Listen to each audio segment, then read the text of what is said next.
ఒంటెకి స్థలం ఇస్తే వాటి అడిగిందంట ఒంటె, కొద్దిగా తల ఒక్కటి పెట్టుకుంటా నీ డేరాలో, మొత్తం బాడీ బయట పెట్టుకుంటా, నేను తల ఒక్కటే పెట్టుకుంటా, మీరు ఎట్లా గుడారంలో ఉన్నారు కదా అని అడిగిందంట.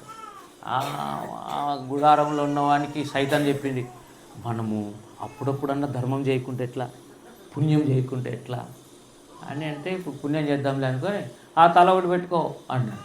ఎవరిని? ఒంటే. ఇంకా రాత్రి అంతా ఇడు నిద్రపోయినాడు. పొద్దున్నే లేచినాడు. లేచి అని చూస్తే వీడు గుడారం బయట ఉన్నాడు, ఒంటె గుడారం లోపల ఉంది. కొంతమంది పండుకున్నప్పుడు మెల్లగా తనుతనలే దొబ్బి దొబ్బి దొబ్బి వీళ్ళు ఫుల్ ఫ్రీగా పడుకుంటారు.